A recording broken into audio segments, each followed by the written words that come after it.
Las 8:19. Damos la bienvenida al abogado Mauro Andino, profesor universitario. Quisiéramos, abogado Andino, conocer su punto de vista sobre estas propuestas que recién empiezan a ser socializadas en forma masiva por Augusto de la Torre y su equipo. Él lo ha hecho y así se señala en el informe ya unas 30 socializaciones en las principales ciudades del país, reuniéndose, según se ha señalado, con dirigentes de gremios, vectores de opinión pública y algunas organizaciones. ¿Qué es lo que conoce usted sobre este proyecto? Muy buenos días, estimado Gustavo. Gracias por la invitación. Un saludo cordial, por supuesto, para toda su audiencia. Yo creo que aquí bien cabe hacer una reflexión. Hay una frase que dice que uno tiene que trabajar para vivir y no vivir para trabajar. Y creo que esto bien aplica a lo que se está proponiendo por parte del gobierno nacional, porque en la práctica es del régimen, no es únicamente una comisión excluyente o apartidista, sino que es una comisión que en su momento fue conformada por el propio presidente de la República. Esta comisión plantea que si bien se mantiene la edad de jubilación, la edad en 60 años, el número de aportes o de contribuciones para poder acceder a esa jubilación, para poder retirarse, para poder acceder a una pensión, aumentaría de 30 a 35 años. Eso en la práctica implica mayor esfuerzo, mayor carga laboral, y uno de los argumentos que se esgrimen, entre otros, es que existe un mayor número de jubilados que siguen en aumento y cada vez existen menos aportantes, menos contribuyentes, y que para los próximos años aparentemente este número de contribuyentes o de aportantes irá disminuyendo. Entonces ahí bien cabe preguntarse lo siguiente: si disminuye el número de aportantes y de contribuyentes, ¿será acaso porque no existe el suficiente número o fuentes de empleo que puedan incorporarse como fuerza laboral y que puedan incorporarse al Instituto Ecuatoriano de Seguridad Social? Y la respuesta evidentemente es sí. No existen fuentes de empleo para que puedan aportar al Instituto Ecuatoriano de Seguridad Social, porque si es que usted tuviera una tasa de empleo alta, elevada, no subempleo, no desempleo, no informalidad, que estén afiliados con todos los requisitos que la ley exige al Seguro Social, esa misma fuerza laboral se constituye en aportantes que van a contribuir para el mantenimiento de las pensiones de los jubilados. Como no se han generado fuentes de empleo, porque hay que recordar también, entre otras cosas, que el presidente Lasso en campaña ofreció 2 millones de empleo en 4 años, es decir, 500,000 fuentes de empleo durante cada año. Hay que recordar también que en su segunda campaña electoral del 2017 le ofreció 1 millón de empleos en 4 años, para la del 2021 la duplicó a 2 millones de empleos. Si esto se habría cumplido, indudablemente no existiría este desbalance que sus comisionados hoy argumentan: más jubilados, menos contribuyentes. Entonces creo que aquí está una de las razones de este gran problema que también vivimos hoy, sin perjuicio de que también han existido, y cierro con esto, Gustavo, también probablemente malos manejos económicos en el pasado, en los distintos gobiernos de turno. El fondo del asunto tiene que ver con análisis actuariales, que dicho sea de paso no se encuentran al día en el IES, pero hay algunos que se han hecho en forma relativamente reciente, es decir, hay, me parece que un informe actuarial de hace 3 años que se toma como referente, y se habla allí de que el pago de pensiones puede complicarse en 5 años. Y el sistema de salud, ¿qué decir? Está en buena parte ya con signos de colapsar aquí en la ciudad de Cuenca, y entendemos que es una situación general en el país.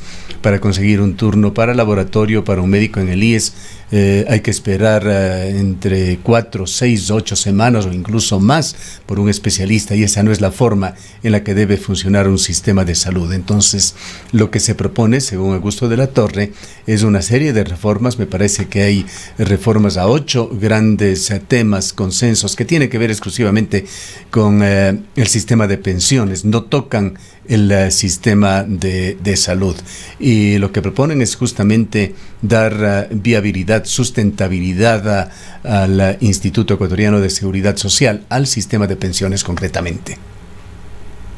El problema es que siempre se termina por atacar las causas, entre comillas, de los problemas, pero golpeando a los de abajo, en este caso a los aportantes, que viene a ser la clase trabajadora, en sentido puro y estricto. Porque si es que le aumentan a usted el número de contribuciones, significa que usted tendrá que trabajar durante más tiempo y en la práctica no podrá probablemente seguir jubilándose a los 60 años porque le están aumentando de 30 a 35 años el número de contribuciones. También se ha planteado, de lo que se ha podido conocer a través de los medios de comunicación, que se intentará cambiar el monto de la jubilación o de la pensión que usted recibe al final, porque actualmente se saca el promedio de las 5 mejores jubilaciones de los 5 últimos años. Entonces se ha dicho que hay algunas personas que de manera astuta durante estos últimos 5 años que contribuyen, que aportan al seguro social, se afilian con salarios bastante elevados para que de ahí obtengan un promedio mucho más alto y se beneficien con esta pensión jubilar. Yo creo que ahí habría que hacer un estudio mucho más minucioso, porque lo que se plantea es que ya no sea sobre los 5 últimos años, sino, si mi memoria no me falla, sobre los 30 últimos años, sobre los 30 años en general. ¿Cuál es ese promedio que saldría? Y evidentemente, pues el salario que usted ganaba hace 30 años, que de pronto ganaba luego de 15 años, que ganaba luego de 25 años, puede variar notablemente igual.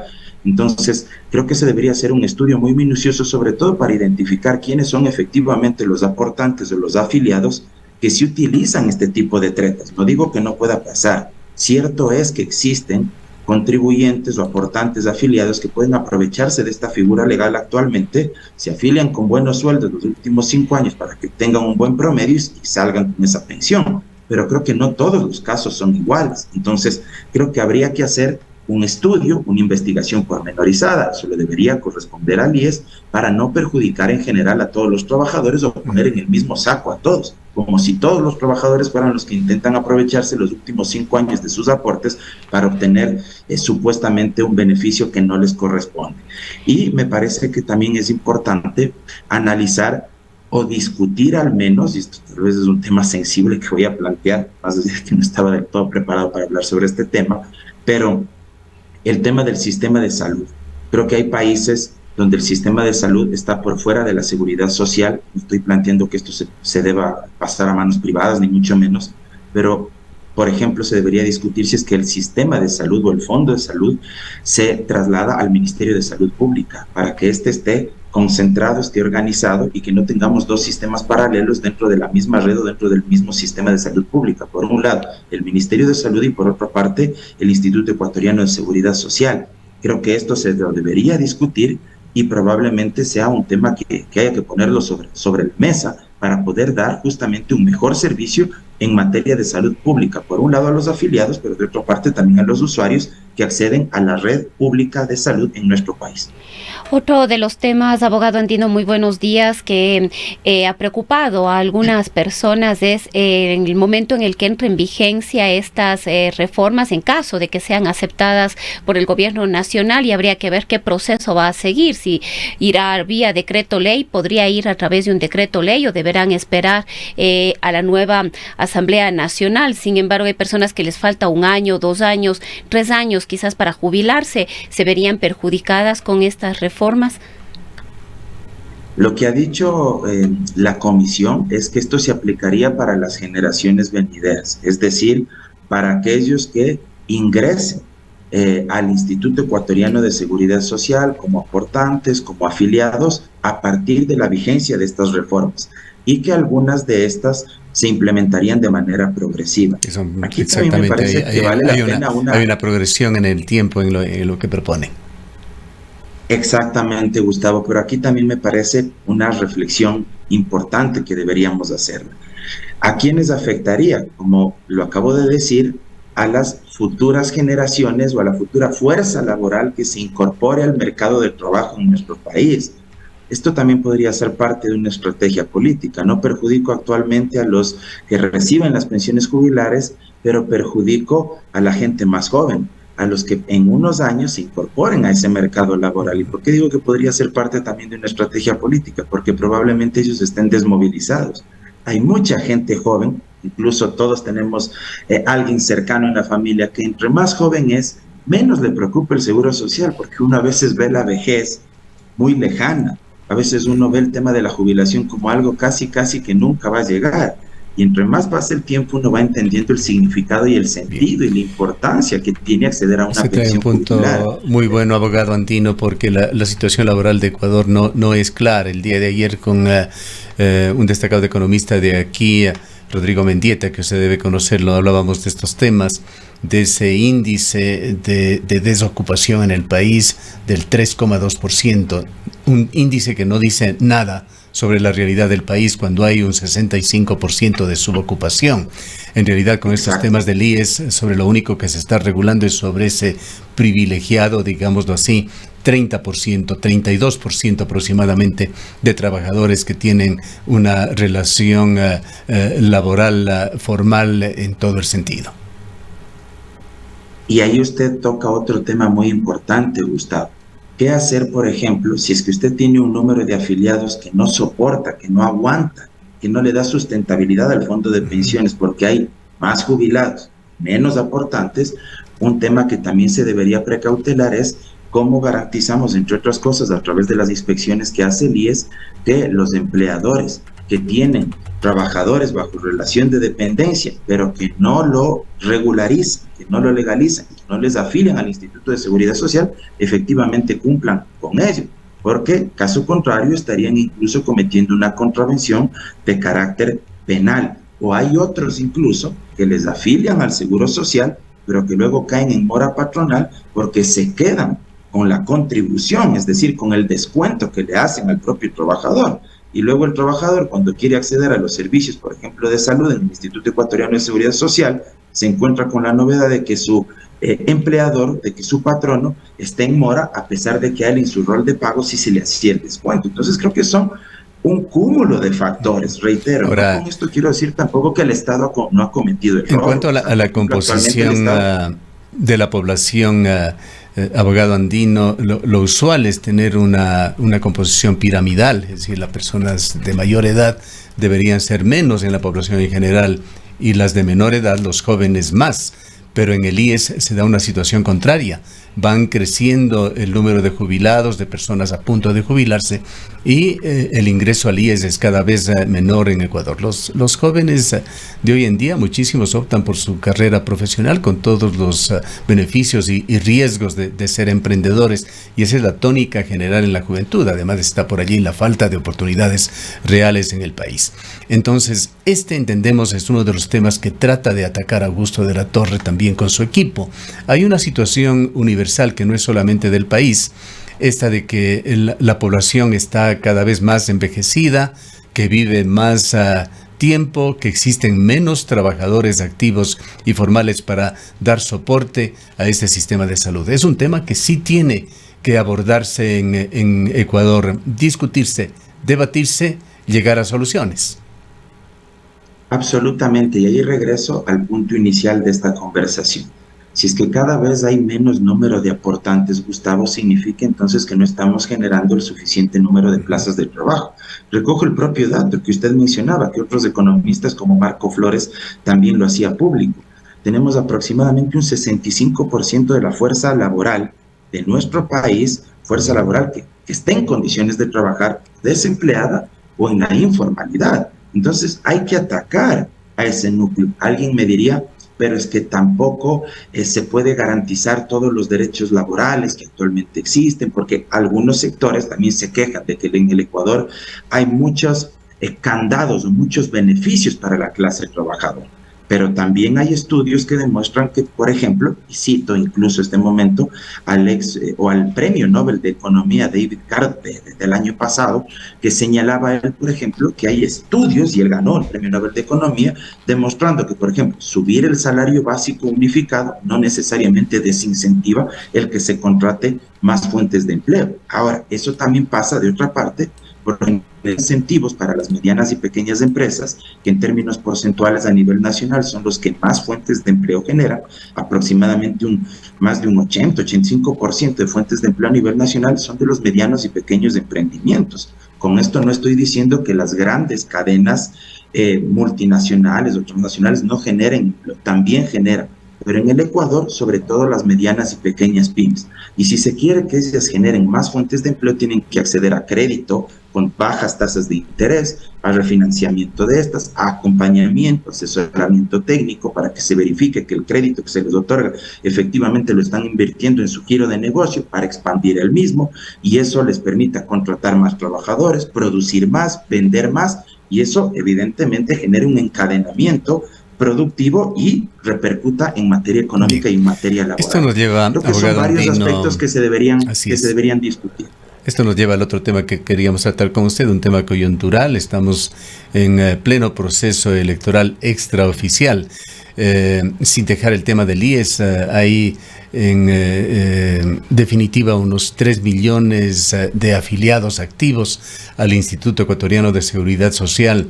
Hay 650,000 jubilados que requieren claridad y respuestas, y este es uno de los temas que tiene que plantearse en debates, en entrevistas también a los candidatos presidenciales. Deberían pronunciarse sobre estos temas. Absolutamente. Yo creo que es urgente discutir sobre este tema, pero siempre tomando decisiones que sean equilibradas. Quiero ser enfático en esto. Cuando hay crisis, lamentablemente, en la gran mayoría de países siempre se toman decisiones que terminan por afectar mucho más a los de abajo, y cuando me refiero a los de abajo no me refiero únicamente a las personas que viven en condiciones de pobreza o extrema pobreza, sino en este caso, por ejemplo, quienes más afectados podrían resultar es en general la clase trabajadora, y la gran mayoría de personas que vivimos en este país o somos de clase media o son de clase media baja o baja, es decir, hay muchísimos más trabajadores indudablemente que empleadores. Entonces yo creo que tiene que ser una solución compartida. Si aquí hay que pagar algún costo o alguna factura, no se le debe cargar únicamente el peso de eso a un solo sector, sino que debe también existir solidaridad y reciprocidad. Es decir, en este sentido, exista una política pública y un plan de reinstitucionalización, de reforma de la seguridad social, donde se convoquen a todos los actores, no únicamente al sector empleador, no únicamente al sector empresarial, sino por supuesto también a los trabajadores y a los afiliados. Otra cuestión que hay que discutir es la arquitectura institucional de la seguridad social. Es evidente que ha estado politizada por muchos años. Hay que democratizar eso. Efectivamente, quienes toman las decisiones en el Consejo Directivo deberían provenir, aunque este momento la ley sí lo dice, porque se designan sus delegados a través de colegios electorales, pero debería ser un proceso mucho más democrático, mucho más abierto. ¿Será que los trabajadores efectivamente en este país se sienten representados por los delegados o el delegado que tienen en el Consejo Directivo? ¿Será que efectivamente todos los empresarios, todos los empleadores se sienten representados por ese delegado que tienen actualmente en el Consejo Directivo? ¿Qué tan representados se sienten? ¿Qué tan democráticos son esos procesos para designar a esos delegados? Creo que son cuestiones que hay que discutirlas y que deben ser parte de la agenda pública y de la discusión de cada uno de los binomios presidenciales. Bien, aquí en Cuenca, y esto lo comentamos por enésima vez, el IES está en buena parte tomada por una dirigente sindical que hoy funge de cercana asesora de uno de los vocales del IES. Hay demasiados conflictos, demasiados intereses cruzados en el IES. Esta dirigente, según las denuncias de los propios trabajadores del IES, mantiene aproximadamente a 10 o 15 parientes en la nómina, incluyendo al director del IES en la provincia de El Azuay. Temas que tendrán que ser resueltos, pero le proponíamos tratar sobre esta coyuntura electoral. Al momento hay 7 binomios electorales. Se encuentra el CNE, el Tribunal Contencioso Electoral, resolviendo la candidatura de Javier Herbas. De acuerdo a las informaciones que se vierten, se da por descontado de que este será finalmente calificado. Mientras tanto, hay toda una campaña que al margen de la oficialidad, pues no se ha convocado aún a la campaña electoral, están realizando los candidatos. ¿Cómo ve usted la situación? Bueno, respecto de lo de Javier Herbas, efectivamente parecería ser que el Tribunal Contencioso Electoral, aún no podemos afirmar aquello, pero parecería ser que al final del día va a ratificar lo resuelto en sede administrativa por el Consejo Nacional Electoral respecto de la calificación de su candidatura.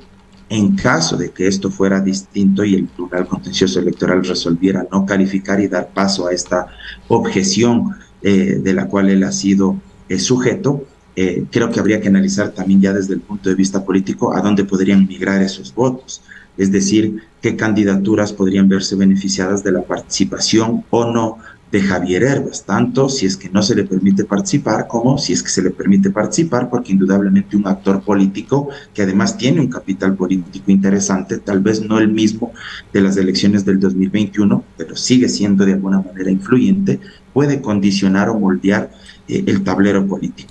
Respecto ya de la campaña, como usted bien menciona, Gustavo, es una campaña ya adelantada la que están desarrollando todos los candidatos. Oficialmente solo durará una semana, pero dado que es una elección también extraordinaria, atípica, todos han emprendido ya sobre todo una campaña de territorio. Vemos a la mayoría de binomios recorriendo las provincias, otros acudiendo bastante a medios de comunicación y sobre todo en medios digitales, que es donde están intentando moverse los distintos binomios. También hemos visto ya algunas fotografías electorales del momento actual, encuestas que son eso, fotografías de un instante.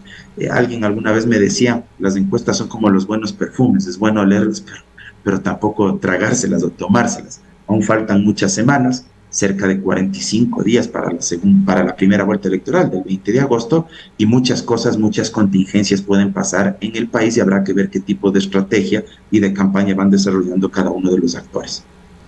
En lo que se refiere a Javier Hervas, el juez sustanciador, de acuerdo con las declaraciones que había dado, señala que no se habían adjuntado las pruebas y niega en principio la petición, o por lo menos sugiere que así actúe ya el contencioso electoral, porque la proponente debió justificar que ha sido imposible acceder a la prueba.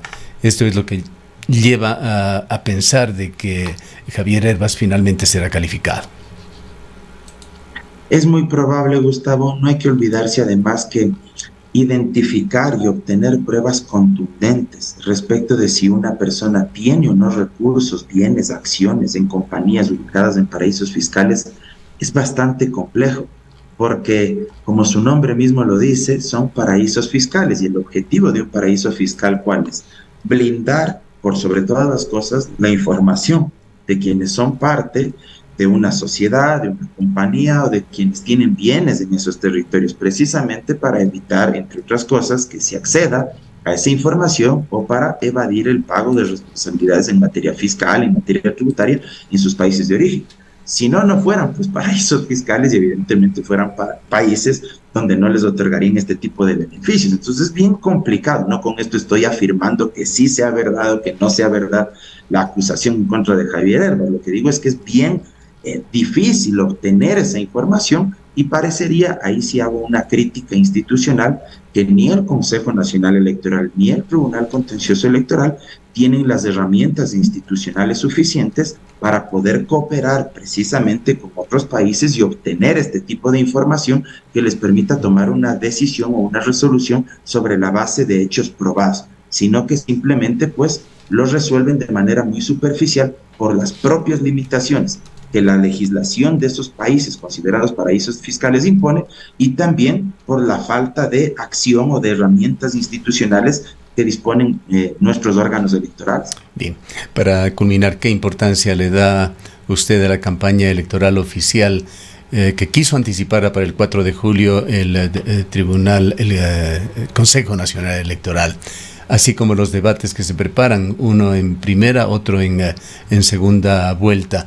El criterio de ninguna persona debería formarse únicamente a través de mensajes tipo TikTok.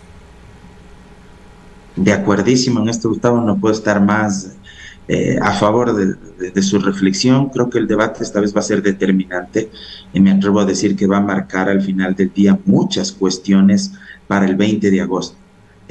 Generalmente los debates no consumen la gente es muy renuente a las prácticas políticas, al ejercicio político. A la gente no le gusta involucrarse en estos temas, mucho más cuando existe un desgaste institucional, cuando existen enfrentamientos profundos, polarización, una crisis social, económica, corrupción también. La gente mira con mucho recelo, por ser generoso en el uso de los términos, a la política. Pero esta vez, al ser una elección profundamente atípica, creo que el debate sí va a marcar ciertas condiciones que van a moldear el resultado final. Creo que a la gente le va a interesar y creo que además es una obligación como ciudadanos estar debidamente informados, si bien un debate tampoco es el todo de la campaña, y en un debate pueden existir buenos candidatos y candidatas, ojo, y el hecho de que les vaya mal en el debate tampoco significa que necesariamente puedan ser en un futuro malos gestores o administradores o ejecutores, pero el debate sí le puede dar al menos mayores y mejores insumos para saber o al menos identificar, leer cuál es ese proyecto político de país que plantea ese binomio presidencial. Bien. Gracias por habernos acompañado, abogado Andino.